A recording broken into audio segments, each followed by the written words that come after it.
இப்போ factors influencing types of farming இது கடைசி. இதுல என்ன சொல்றோம் அப்படின்னா, பிசிக்கல் ஃபேக்டர்ஸ், எக்கனாமிக் ஃபேக்டர்ஸ் இருக்கு. அதாவது நம்ம எந்த முறையை தேர்ந்தெடுக்கிறோம் அப்படிங்கறத டிட்டர்மைன் பண்ணக்கூடிய ஃபேக்டர்ஸ் இதெல்லாம். ஓகேவா? கிளைமேட் ஃபர்ஸ்ட் ஃபேக்டர் வந்து கிளைமேட்னு சொல்றோம். ஏன் அப்படின்னா, இப்ப சில இடத்துல வந்து அந்தந்த கிளைமேட்டுக்கு நான் என்னதான் வந்து இன்னொரு என்டர்பிரைஸ் வந்து ப்ராஃபிட்டபிளா இருந்தாலும் அந்த இடத்துக்கு இருக்கிற சன்ஷைனுக்கு, அந்த இடத்துக்கு இருக்கிற ரெயின்ஃபால், விண்ட் ஃப்ளோ, சன்லைட், இது வச்சு அந்த இடத்துக்கு என்ன கிராப் வருமோ அதை இப்ப நான் வந்து திருநெல்வேலியில இருக்கேன் அப்படின்னா வந்து நான் பேடி போடணும்னு நினைச்சா அங்க தண்ணி நிறைய இருந்தா நான் பேடி போடலாம். ரைட்டா? மழை நல்லா வந்துச்சுன்னா அந்த இடத்துல தண்ணி நிறைய இருக்கும். சோ அந்த கிளைமேட்டும் ஒரு பெரிய டிட்டர்மினெண்டா இருக்கு எந்த டைப் ஆஃப் ஃபார்மிங் நம்ம சூஸ் பண்றோங்கிறதுல. ரைட்டா? அப்போ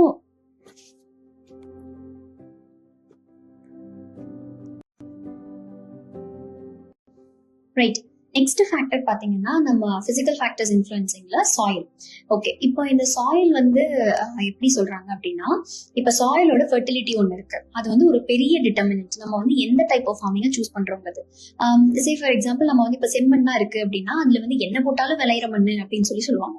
சோ இந்த மாதிரி செம்மண்ணா இருக்க பூமி ஓகே, நீங்க வந்து என்ன விளையணும்னு நினைச்சாலும் அது வந்து விளையும்.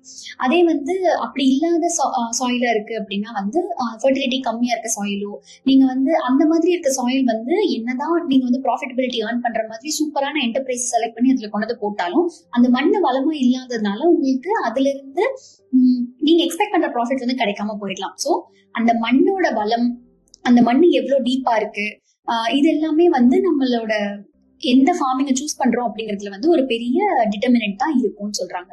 Next topography. டோபோகிராஃபி அப்படிங்கிறது என்னன்னா, இது ஒன்றும் இல்ல, ஹில்ஸ், பிளெயின்ஸ், மவுண்டைன்ஸ் இந்த மாதிரி சொல்றோம் இல்லையா, அதுதான். அதாவது அந்த நிலம் வந்து எப்படி அமைஞ்சிருக்குங்கிறது. இப்போ ஹில்ஸ்ல எல்லாம் பாத்தீங்கன்னா நம்மளுக்கு வந்து க்ரோயிங் சீசன் வந்து ரொம்ப ஷார்ட்டா இருக்கும், கொஞ்சம் காலத்துக்கு தான் வளரும். ஸோ அதனால நம்ம டீ, காஃபி அந்த மாதிரி எல்லாம் அங்க போடுறோம். இதே டீ காஃபியை கொண்டு வந்து நம்மளால வந்து பிளெயின்ஸ்ல போட்டு வளர்க்க முடியுமான்னு கேட்டா முடியாது. ஏன்னா நில அமைப்பு வந்து அப்படி இருக்கு, டோபோகிராஃபி அப்படி இருக்கு. ஸோ இந்த மாதிரி டோபோகிராஃபியும் நம்ம எந்த டைப் ஆஃப் ஃபார்மிங் சூஸ் பண்றோம் அப்படிங்கிறதுல ஒரு பெரிய ரோல் வந்து பிளே பண்ணுதுன்னு சொல்றோம். Next economic factors. Economic factors பாத்தீங்கன்னா ஃபர்ஸ்ட் ரிலேட்டிவ் ப்ராஃபிட்டபிலிட்டி. அதாவது எப்பவுமே ஃபார்மர்ஸ் இல்ல, யாரா இருந்தாலுமே ஒரு என்டர்பிரைஸ் சூஸ் பண்றாங்க, அதோட இன்னொரு என்டர்பிரைஸை கம்பேர் பண்றாங்க. இந்த ரெண்டாவது என்டர்பிரைஸ்ல அதிகமான ப்ராஃபிட் வர மாதிரி தெரியுது அப்படின்னா அப்போ அவங்க ஆப்வியஸா வந்து ரெண்டாவது என்டர்பிரைஸை தான் சூஸ் பண்ணி, இப்போ டெய்ரியை கம்பேர் பண்ணும்போது அந்த இடத்துல ஃபிஷிங்க்கு வந்து அதிகமா அவங்களுக்கு ப்ரான் கல்ச்சருக்கு வந்து நிறைய ப்ராஃபிட்டபிள் வருது அப்படின்னா அப்போ அவங்க வந்து டெய்ரியை விட்டுட்டு ஃபார்மிங், ப்ரான் ஃபார்மிங்க்கு தான் வந்து அவங்க போறதுக்கு ட்ரை பண்ணுவாங்க. நெக்ஸ்ட் பாத்தீங்கன்னா ஃபண்ட் அவைலபிலிட்டி. அதாவது முதலீடு நம்ம கிட்ட இருக்கணும். இப்ப நம்ம கமர்ஷியலா வந்து பவுல்ட்ரி போடுறோம் அப்படின்னு நினைக்கிறோம், இல்ல ப்ரான் கல்ச்சர் போடுறோம் அப்படின்னா அந்த கமர்ஷியலா போடுறதுக்கு, லார்ஜ் ஸ்கேலா பண்றதுக்கு நம்மளுக்கு ஒரு ஃபண்ட் தேவை இல்லையா, அது பல்கா தேவை. சோ அந்த ஃபண்ட் அவைலபிளா இருந்தா நம்மளால அந்த டைப் ஆஃப் ஃபார்மிங் சூஸ் பண்ண முடியும். இல்லைன்னா நம்ம கிட்ட எவ்வளவு ஃபண்ட் இருக்கோ அதுக்கேற்ற மாதிரி நம்ம டைப் ஆஃப் ஃபார்மிங்க சூஸ் பண்ணிப்போம். இப்ப அதே மாதிரி இந்த ஃபண்ட் இருக்குங்கிறது ஒண்ணு, இந்த ஃபண்ட் டைமுக்கு இருக்கா அப்படிங்கறதும் இன்னொரு டிட்டர்மினண்டா ஆக்ட் ஆகுது. அடுத்து இன்புட்ஸ் அவைலபிலிட்டி. அதாவது நம்மளுக்கு தேவையான லேண்டு, லேபர், கேபிட்டல், இது மூணுமே வந்து நம்ம கிட்ட இருக்கா அப்படிங்கறதும் இந்த டைப் ஆஃப் ஃபார்மிங்க சூஸ் பண்றதுல ஒரு பெரிய ரோல் பிளே பண்ணும்.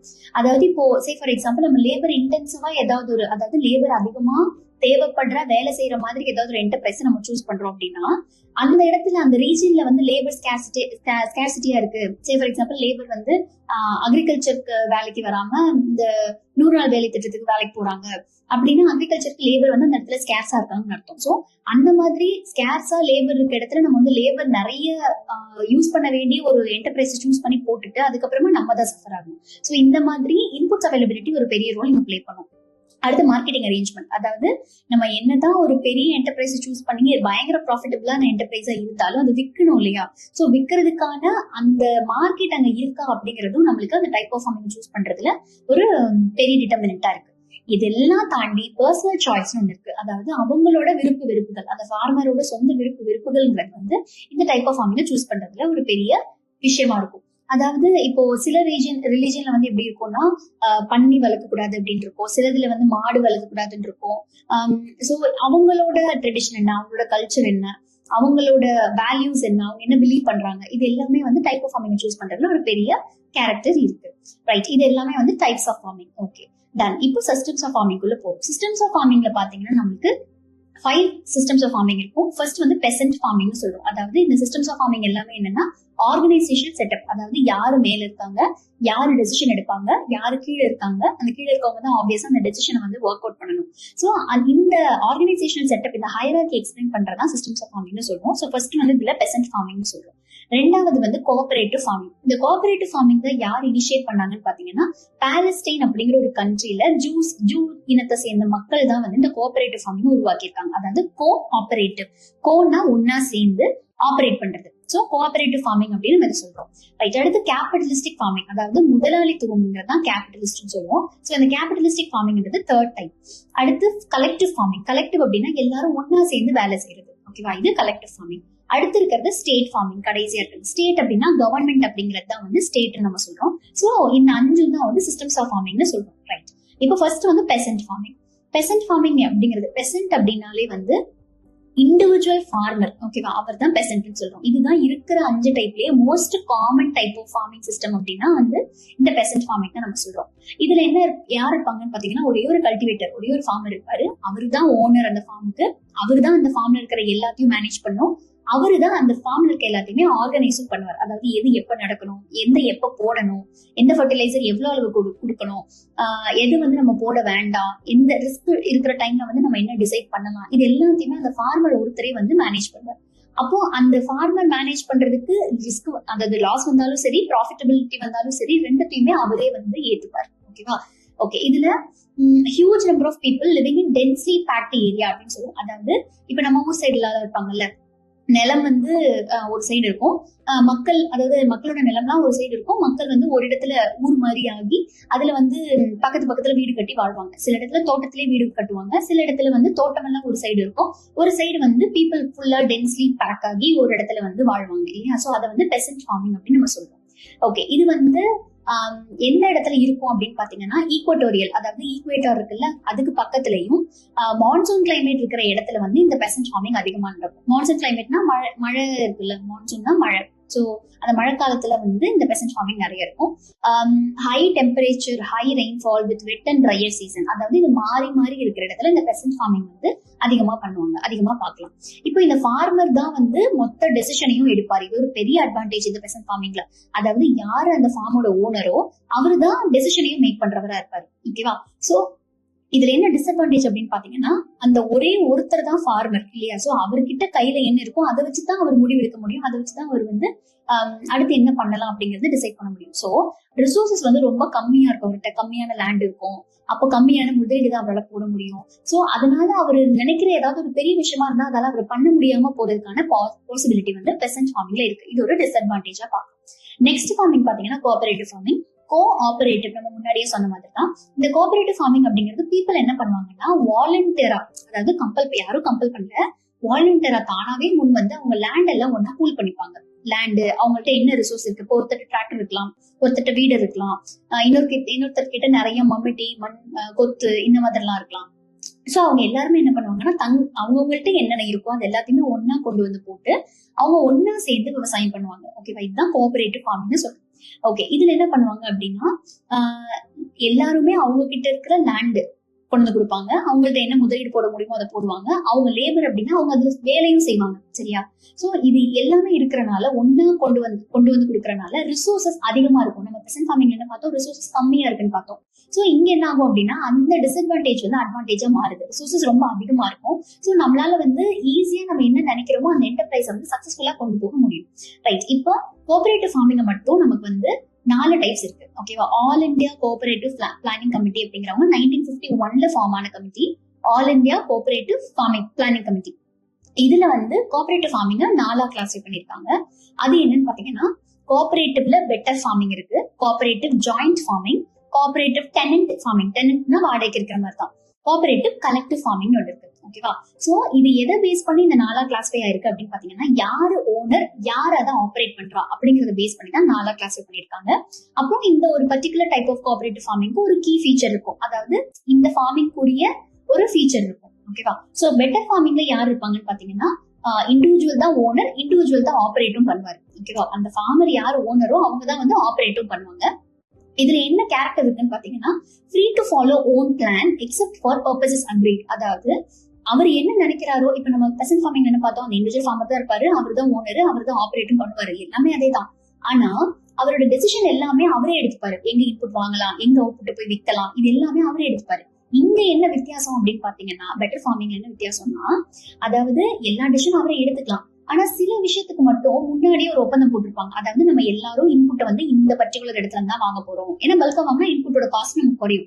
அதே மாதிரி நம்ம அவுட்புட்டை வந்து மார்க்கெட் பண்ணோம் அப்படின்னா, அதாவது மார்க்கெட்டுக்கு எடுத்துட்டு போகணும்னா இந்த மோட் ஆஃப் டிரான்ஸ்போர்டேஷன்ல எல்லாரும் ஒன்னா சேர்ந்து எடுத்துட்டு போகலாம். ஏன்னா ஒன்னா சேர்ந்து எடுத்துட்டு போனா அந்த இடத்துலயும் per unit cost of transportation தான் நமக்கு குறையும்.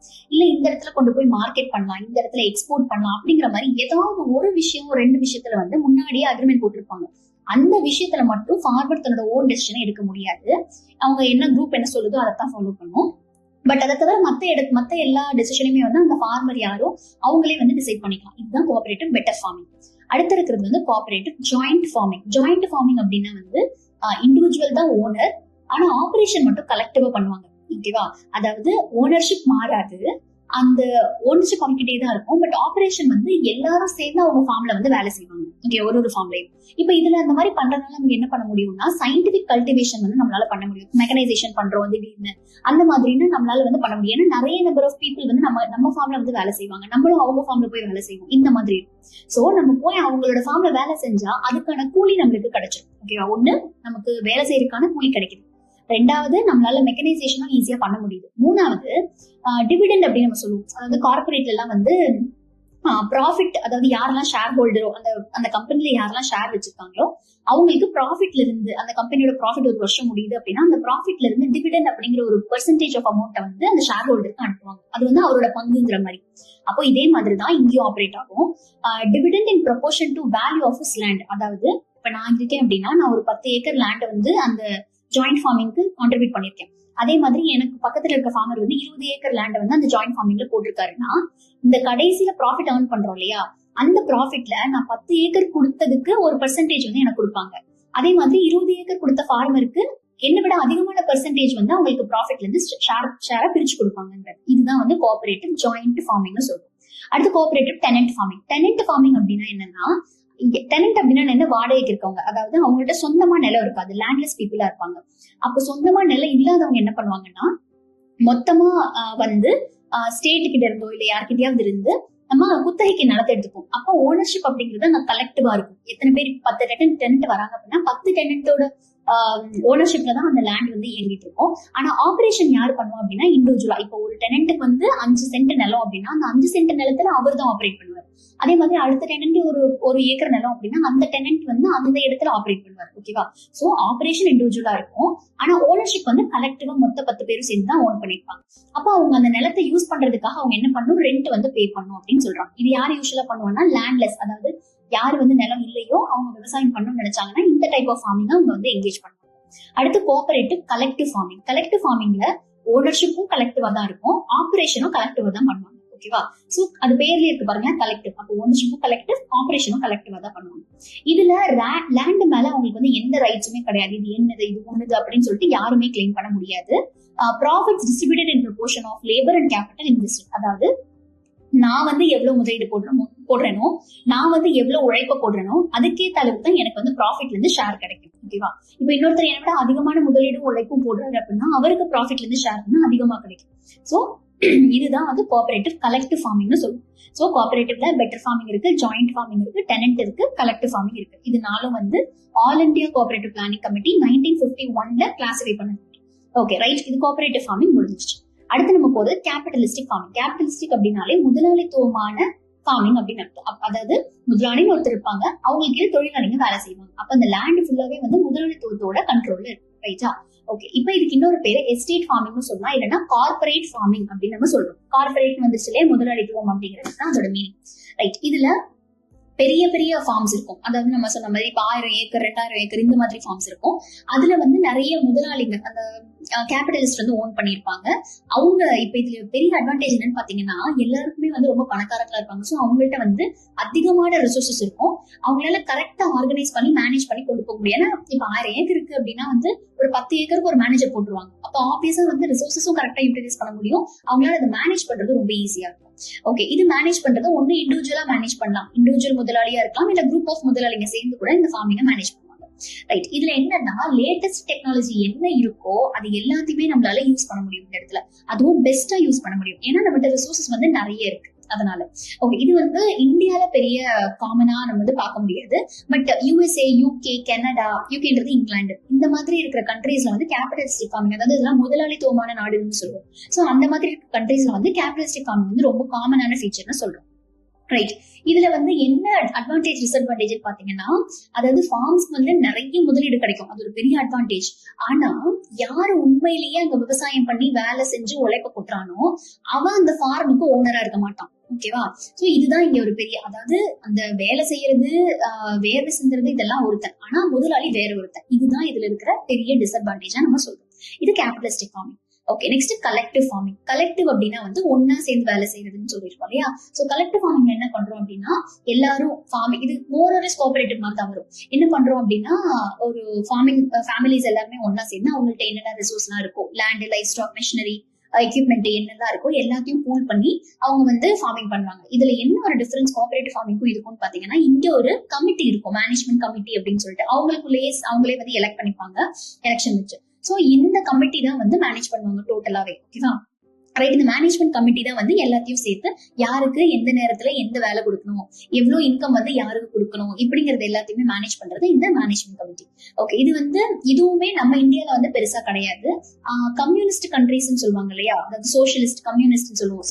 இது ரஷ்யால வந்து சோசியலிஸ்ட் கண்ட்ரி, சைனா வந்து கம்யூனிஸ்ட் கண்ட்ரி. சோ இந்த மாதிரி கண்ட்ரீஸ்ல வந்து இது ரொம்ப காமனான ஃபீச்சரா இருக்கும். China, Cuba, Russia. இங்க இந்தியால வந்து பெருசா இது கிடையாது. ஓகே, இதுல என்ன சொல்றாங்கன்னா, இந்த பர்டிகுலர் ஃபார்மிங்ல வந்து ஏன் இது சைனால எல்லாம் இருக்கு அப்படின்னா, ஸ்டேட் இருக்காங்கல்ல, அதாவது யார் வந்து கவர்மெண்டோ அவங்க என்ன பண்ணுவாங்கன்னா, அவங்கதான் ப்ரொடக்ஷன் பிளான் போடுவாங்க. அதாவது இந்த ஃபார்ம்ல இந்த ஃபார்மர் இதைத்தான் விளைவிக்கணும் இந்த வருஷம் அப்படின்னு சொல்லிட்டு அந்த எல்லாத்தையுமே வந்து ஸ்டேட் கொடுத்துருவாங்க. அது ஃபார்மர் ஃபாலோ பண்ணா மட்டும் போதும். அப்போ ஃபார்ம்ஸ் வந்து ஒரு எண்ட் ஆஃப் அந்த ப்ரொடக்ஷன் பீரியடோட எண்ட்ல வந்து ஃபார்ம்ஸ் என்ன பண்ணும்னா, இவ்வளோ போர்ஷன் ஆஃப் அவுட்புட்டை வந்து ஸ்டேட்டுக்கு, கவர்மெண்ட்டுக்கு வந்து வித்துடணும் அப்படின்னு சொல்லி ஒரு முன்னாடியே வந்து சொல்லியும் வச்சிருப்பாங்க. சோ இது வந்து டோட்டலா வந்து கலெக்டிவ் ஃபார்மிங்ல வரும். ஓகேவா? சோ ஸ்டேட்டோட கண்ட்ரோல்ல தான் இருக்கும். எல்லாரும் ஒன்னா சேர்ந்து அவங்களோட ரிசோர்சஸ் பூல் பண்ணி வேலை பார்ப்பாங்க. இதுல வந்து மேனேஜ்மெண்ட் கமிட்டிங்கிற ஒண்ணு வந்து எல்லாத்தையுமே மேனேஜ் பண்ணுவாங்க. இது வந்து கம்யூனிஸ்ட் சோசியலிஸ்ட் கண்ட்ரீஸ்ல அதிகமா நம்ம பார்க்கலாம். ஓகேவா? ஓகே, அடுத்து வந்து இன்சென்டிவ்ஸ் வந்து ஃபார்மருக்கு கொடுப்பாங்க. எதுக்காக அப்படின்னா, ஃபார்ம் இம்ப்ரூவ் பண்ணா, அதாவது தன்னோட சொந்த முயற்சினால ஏதாவது ஒரு இம்ப்ரூவ்மெண்ட் அவர் மேக் பண்றாரு அப்படின்னா அவருக்கு இன்சென்டிவ், அதாவது ஒரு என்கரேஜ்மெண்ட் மாதிரி ஒரு வந்து பரிசு மாதிரி கொடுப்பாங்க. ஓகேவா? ரைட். அடுத்து ஸ்டேட் ஃபார்மிங். இது வந்து கடைசி ஃபார்மிங் சிஸ்டம்ஸ்ல வந்து கடைசி வந்து ஸ்டேட் ஃபார்மிங். ஸ்டேட் ஃபார்மிங் பேர்லயே இருக்கிற மாதிரி இதோட ஓனர், ஆபரேஷன், மேனேஜ்மெண்ட் எல்லாமே கவர்மெண்ட் அபிஷியல்ஸ் தான் பண்ணுவாங்க. இல்ல யூனிவர்சிட்டி, இப்போ ஸ்டேட் ஓன்டு யூனிவர்சிட்டி, அந்த மாதிரி சென்ட்ரல் ஓன்டு யூனிவர்சிட்டி எல்லாம் இருந்துச்சுன்னா அந்த மாதிரி யூனிவர்சிட்டிஸும் இது வச்சிருப்பாங்க. ஓகே, இதுல வந்து லிமிடேஷன் ஆஃப் ரிசோர்ஸே கிடையாது. ஏன்னா கவர்மெண்ட் ப்ராப்பர்ட்டி. ஓகேவா? சோ நீங்க எவ்வளவு வேணுமோ அவ்வளவு ரிசோர்ஸஸ் வந்து யூட்டிலைஸ் பண்ணிக்கலாம். ஓகே, இதுலயும் ஃபார்ம் ஆக்டிவிட்டியை மெக்கனைஸ் பண்றது ஈஸி. ஏன்னா ஈஸியா வந்து மெஷினரி வாங்கிக்கலாம். இவங்க ஸ்டேட் வச்சிருக்காங்க அப்படின்னா ஆப்வியஸா வந்து ரொம்ப லார்ஜ் ஏக்கர் ஆஃப் லேண்ட் தான் வச்சிருப்பாங்க. சோ அந்த இடத்துல நம்மளால மெக்கனைஸ் பண்றது ரொம்ப ஈஸியா இருக்கும் அப்படின்னு சொல்றாங்க. இதுக்கும் ஒரு மேனேஜர் போட்டு அவங்க வந்து ஃபார்மர் வந்து ஃபார்மரை மேனேஜ் பண்றதுக்கு ஒரு மேனேஜர் இருப்பாரு. இந்த மேனேஜருக்கு சம்பளம் யார் கொடுப்பாங்கன்னு பாத்தீங்கன்னா ஸ்டேட் வந்து கொடுக்கும், கவர்மெண்ட்ல இருந்து கொடுப்பாங்க. ரைட்டா? அப்போ இதுல லேபர் வந்து ஹையர் பண்ணிப்போம், மந்த்லி பேஸ்லயோ, டெய்லி பேஸ்லயோ, கான்ட்ராக்டுவல் பேஸ்லயோ, இல்ல பெர்மனன்ட் லேபர் இருப்பாங்க, டெம்பரரி லேபர் இருப்பாங்க இல்லையா? சோ அந்த மாதிரி நம்ம யூனிவர்சிட்டிலேயே இருப்பாங்க. அதாவது லேண்ட்ல வேலை செய்யறதுக்கு பெர்மனன்ட் லேபர் இருப்பாங்க, டெம்பரரி லேபர் இருப்பாங்க. சோ இந்த மாதிரி லேபரை ஹையர் பண்ணி அவங்களுக்கு அந்த வேலைக்கு ஏற்ற மாதிரி கூலியும் வந்து இவங்க கொடுப்பாங்க. இந்த ஸ்டேட் ஃபார்மிங்ல ஒரு பெரிய பெக்யூலரான கேரக்டர் என்னன்னா, இந்த ஸ்டேட் ஃபார்மிங் அப்படிங்கிறது மோர் ஆர் லெஸ் நமக்கு கோஆபரேட்டிவ் ஃபார்மிங் மாதிரி தான். ஓகேவா? மீன்ஸ் கார்பரேட் ஃபார்மிங் மாதிரி. அவங்கள்ட்டயும் ரிசோர்சஸ் நிறைய இருக்கும், அவங்கள்ட்டயும் மெக்கனைசேஷன் பண்ண முடியும், அவங்களும் மேனேஜர் போடுவாங்க. சோ இதுல என்ன வித்தியாசம் பாத்தீங்கன்னா, அந்த கார்பரேட்ங்கிறவங்க ப்ராஃபிட்டபிலிட்டிக்காக பண்ணுவாங்க, ஆனா ஸ்டேட் ஃபார்மிங் வந்து ப்ராஃபிட்டபிலிட்டிக்காக பண்ண மாட்டாங்க. நம்ம பப்ளிக் டிஸ்ட்ரிபியூஷன் சிஸ்டம்ல வந்து நிறைய பணம் கொடுக்கணும், மீன்ஸ் ஃபுட்டு கொடுக்கணும் அப்படின்னா அந்த பப்ளிக் டிஸ்ட்ரிபியூஷன் சிஸ்டம்கான ஃபுட்டு வந்து இவங்க விளைவிச்சு கொடுக்கலாம், ஏதோ ஒண்ணு. ஆனா ப்ராஃபிட்டபிலிட்டிக்காக இல்லாம வெல்ஃபேர் நோக்கத்துல தான் இவங்க வந்து ஸ்டேட் ஃபார்மிங் யூஸ்வலா பண்ணுவாங்க. ரைட்டா? ஓகே, இப்போ இந்த ஸ்டேட் ஃபார்மிங்ல வந்து எல்லாம் மேனேஜ் பண்றது, ரன் பண்றது எல்லாமே ஸ்டேட் தான். தேவையான எக்யூப்மெண்ட் எல்லாத்தையுமே கொடுத்துருவாங்க. சயின்டிபிக் மெத்தட்ஸ், அதாவது மெக்கனைசேஷன் பண்ண முடியும். இதுல இருக்கிற ஒர்க்கர்ஸ் வந்து வேஜ் ஏர்னர்ஸ், அதாவது தினக்கூலிகளா இருப்பாங்க. தினக்கூலிகளோ கூலி சம்பாதிக்கிறவங்க, அவங்க தான் வந்து இதுல வந்து வேலை செய்வாங்க லேபரா. இதுல ஃபுட் கிரெயின்ஸை தாண்டி என்னென்ன ப்ரொடியூஸ் பண்ணுவாங்க அப்படின்னா காட்டன், அதாவது பஞ்சு ப்ரொடியூஸ் பண்ணுவாங்க. அதுக்கப்புறம் உல்லு, இது மாதிரி இருக்கிறதெல்லாம் ப்ரொடியூஸ் பண்ணலாம். ஓகேவா?